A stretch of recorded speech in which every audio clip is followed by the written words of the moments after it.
Good evening, children. Today we are going to continue the chapter 6 Combustion and Flame. Okay, so fuel. We know about that fuel, isn't it? What is a fuel? Combustible substances are known as fuels. In previous classes, we have discussed that fuels are combustible substances such as coal, LPG, oil, which are undergoes the combustion process. So these are all known as fuels, isn't it? Fuel efficiency. What is it, fuel efficiency? That means amount of heat energy is given by that fuel. That is known as fuel efficiency. Amount of heat energy produced by a fuel. Students, imagine that in your hand, 3 vessels are there.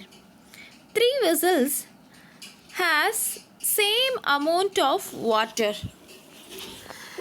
Let us heat the water by using that burning of wood. That means by using machulka, or burning of kerosene. That means we use that kerosene stove, or burning of LPG. That means gas stove. Okay. So we have to heat the equal quantity of water at the same time. Do you think which one boils first? Yes, that water boils by heating in LPG cylinder, isn't it? So heating of water in LPG cylinder boils first. Do you know that answer? Why? Answer for that. Why it boils first compare than machulka and kerosene stove? Why? Because of its calorific value. What is that calorific value? The amount of heat energy produced on complete combustion of 1 kilogram of your fuel is known as calorific value. So we take that 1 kg of fuels and we start to burn. It releases some amount of heat energy. That heat energy is known as a calorific value. That calorific value is not similar to all the fuels. Each fuels have its own calorific value. Okay. So which fuel contains high calorific value, it releases much amount of heat energy. So it boils first. So here wood and kerosene has low amount of calorific value compared than LPG, liquefied petroleum gas. LPG has high amount of calorific value. So it produces more heat energy. So water boils first at that vessels in the LPG cylinder gas stove. That calorific value of your fuel is expressed in a unit called kilojoule per kg. We know that kilograms are expressed in kg, like that. Calorific value of your fuel is also expressed by the unit kilojoule per kg. Okay, students, understand that what is the fuel efficiency? Fuel efficiency means power, how much amount of heat energy is produced by the fuel. It termed by calorific value. If the calorific value is high, means it produces more amount of heat energy. Calorific value is low, means it produces less amount of heat energy. Calorific value of a fuel is expressed by the unit kilojoule per kg. Okay. Calorific value and fuel efficiency. Students, see the table.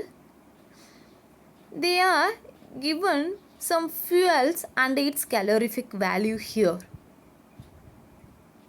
See that and find which one has a high calorific value.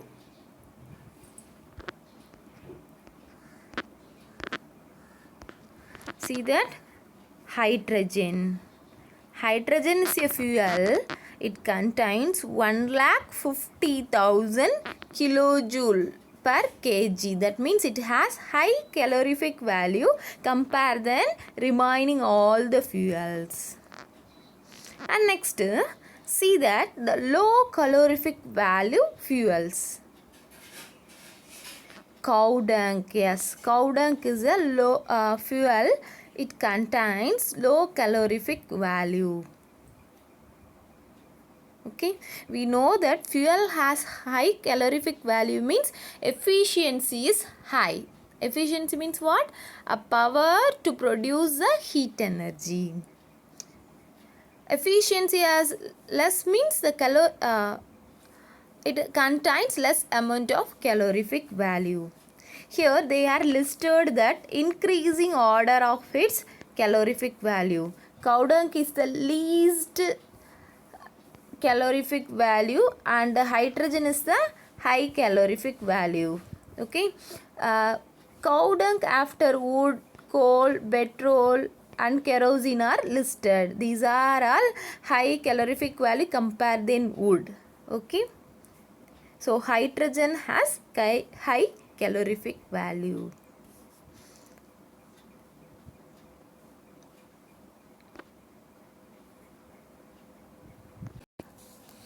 We are all depend these kind of fuels, isn't it?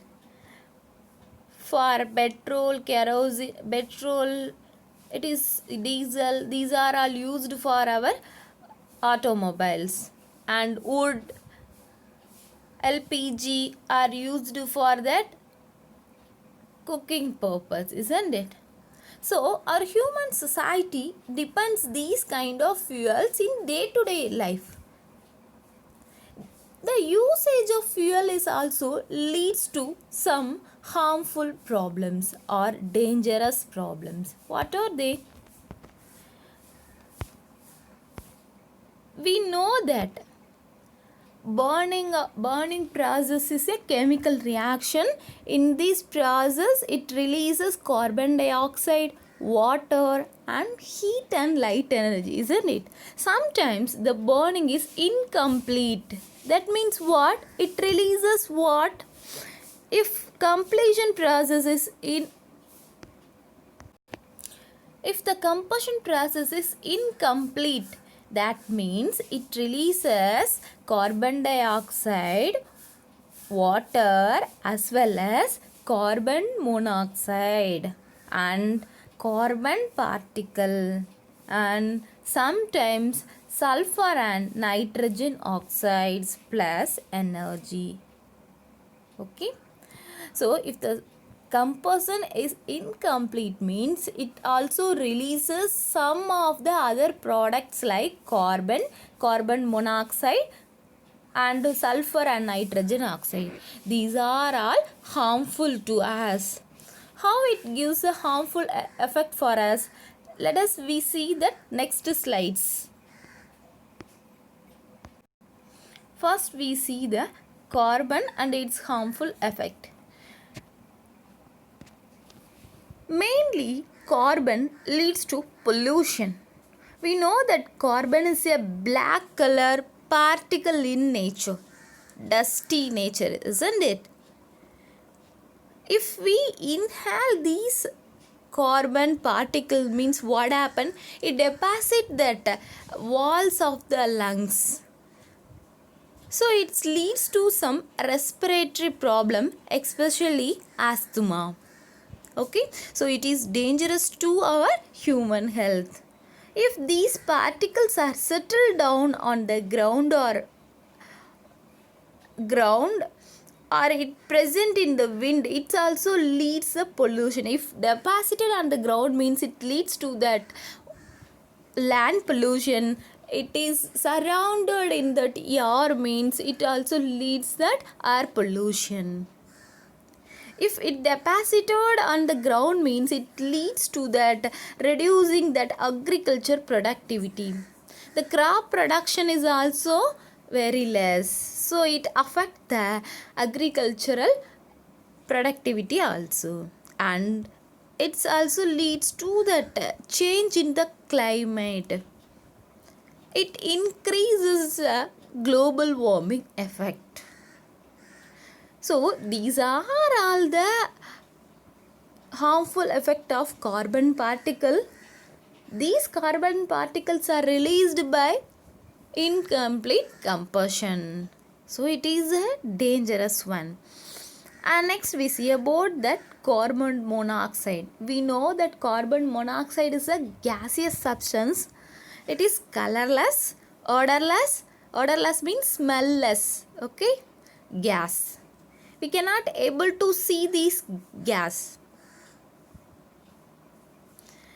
If we inhale these carbon monoxide means, see that problem happen by that carbon monoxide.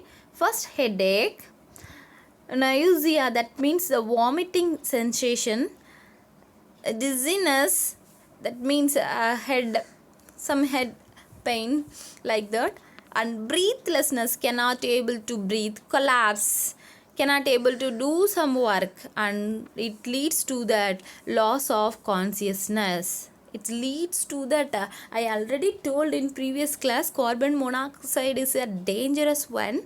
It leads to that it affect the brain, and it leads to that brain death, isn't it? So, if we inhale the carbon monoxide produced by the incomplete combustion, it leads to these kind of problem. So, this is also more poisonous one. Okay. Next, we have to move on the carbon dioxide problem.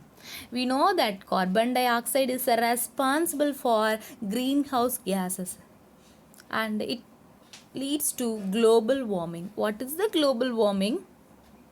The temperature, average temperature of the earth increases. That is known as global warming.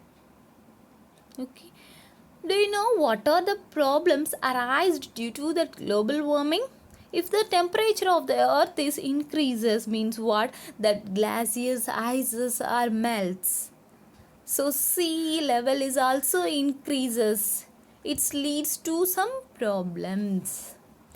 So there is waters occupies the land, so it affects the humans. And overheat, it leads to water shortage, water problems, and increase the fire threats. So during that summertime, the temperature is very high compared the normal level. So that forest fire is frequently happen, and drought and weather change. These are all the problems arised by carbon dioxide. When this carbon dioxide is released? By burning of fuels. Okay. And another one more byproduct of incomplete combustion is sulfur and nitrogen oxide. You know, sulfur oxides mean it may be sulfur dioxide or sulfur trioxide. See that first SO2, that is sulfur dioxide. Di means 2, it contains 2 oxygen atoms, so it known as sulfur dioxide. See that next one SO3, this is known as sulfur trioxide. 3 means tri, so we say that sulfur trioxide. Okay. So first see the equation. First equation, sulfur dioxide is dissolved in the water. That means it mixed with water to form a sulfurous acid. In previous classes, 7th standard, we have studied what is the dangerous effect of acid, what is acid, and what are the characteristics of acid, isn't it? What are the characteristics of acid? Acids, all the acids are corrosive nature. That means it corrodes the surface, isn't it? And see that next equation, SO3. SO3 is dissolved in the water to form H2SO4. What is that H2SO4? Sulfuric acid. Sulfuric acid is known as the king of acid. And next one, NO2, nitrogen dioxide. It dissolved in water to produce HNO2 and HNO3. HNO2 is known as nitrous oxide. HNO3 is known as nitric acid. Okay. So, these sulfur dioxides and nitrogen oxide is released by that mainly automobiles. So in the combustion of petrol and diesel, sometimes any amount of sulfur and nitrogen present in the fuel, during the combustion, it react with oxygen, it convert into sulfur dioxide and nitrogen oxides. These are all gaseous substance, so it releases in that air. So it directly goes to the atmosphere. In that atmosphere also contain water particles, isn't it? H2O particles. So it combined with H2O, it's convert into acids. These acids are formed that acid rain. See the picture, that H2O,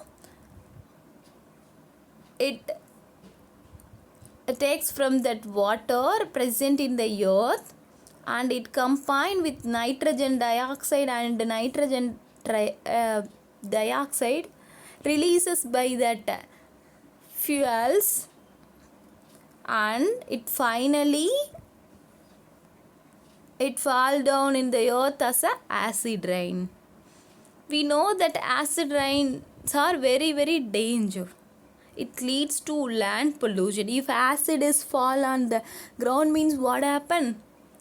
The productivity, agriculture activity should be less. That crops are not grown well. If acid is dissolved in the water, means what happen? Aquatic organism life should be affected. In that acid, the fishes and organism present in that water, it cannot able to live. And also it affect the human problem also. If that acid rain is fall on the skin, it's also leads the skin irritation. Sometimes it leads that skin cancer also. And kerosene, you know that, see the picture given that out of the statue, that statue due to that corrosion, it's lost its appearance, isn't it? You may see that some buildings are black color, that wall is coated by that black colory substance, isn't it? This is also due to corrosion. The metals are so corroded by that acid rain. So acid rain is given by that what? Release of sulfur and nitrogen oxide. So we cannot able to prevent the usage of fuels, isn't it, students? Our daily day-to-day life, we need fuel. But fuels leads to these kind of dangerous problem. What can we do? We all need a ideal fuel. What is that ideal fuel? Let us see. Ideal fuel. That means ideal. The word ideal means suitable fuel. What is a suitable fuel? A fuel is readily available in the environment. That means it fulfills our daily day-to-day demands. Okay, so it readily available on the earth, and it is cheap also. It should be cheap, not a much cost. So ideal fuel means what? A suitable fuel should be cheap and it burns easily in the air at moderate rate. So it burns and produces a heat energy. Especially it produces the large amount of heat. That means that ideal fuel must contain the high amount of calorific value. Okay. and it does not leave any undesirable substance. What is that undesirable? That is the harmful substances. So that ideal fuel should not releases any harmful substances. Okay, so ideal fuel means suitable fuel. What is the suitable fuel for us? The fuel should be readily available. It is normally present in that earth, and it should be very low cost, and it burns easily in that at moderate rate, and it must contain the high calorific value, so it produces large amount of heat energy, and it should be environment friendly, because the major problem of fuel is it affect the environment. So our ideal fuel should be less or environment friendly, so does not leave any undesirable substance. Okay, do you know, students, which is the cleaner fuel? LPG? No. Kerosene? This is also no. And petrol? No. Wood? Absolutely no. These kind of fuel is also releases some harmful substances during incomplete combustion. So what is the cleaner fuel? See that next slide. Compressed natural gas or CNG. This is known as cleaner fuel or more efficient fuel. We know that in the table we have see that hydrogen is a more calorific value, so it is a efficient fuel, you know. But one of the problem of hydrogen is we cannot able to store properly. It leads to fire accident. Hydrogen is a highly flammable substances. That means it readily catches the fire and it leads to fire accident. So we cannot able to store the hydrogen properly. If we use safely means it is act as a good fuel. But in case sometimes that hydrogen fuel is open or in that hot environment, it catches the fire and leads to the fire accident. So we cannot able to use hydrogen as a fuel in our earth, in our normal environment. So CNG, instead of that hydrogen, CNG is also one of the good fuel. Especially it is a cleaner fuel. Why it is known as the cleaner fuel? See that it is non-toxic and eco-friendly, environment friendly. Non-toxic means what? It not poisonous to us, or not, it not gives any harmful effect to the human environment. It not releases harmful carbon monoxide, carbon dioxide and carbon particles. And it environmental friendly means what happen? It not give any kind of pollutions. Okay, it is a good alternative of petrol, diesel and kerosene. CNG burns cleaner compared than traditional petrol and diesel. That means it not releases any kind of carbon particles. It is burns cleanly, and the carbon monoxide emission also reduced. That means it gives the carbon monoxide is very less amount comparing petrol and diesel. So these are the reasons that CNG is called as cleaner fuel.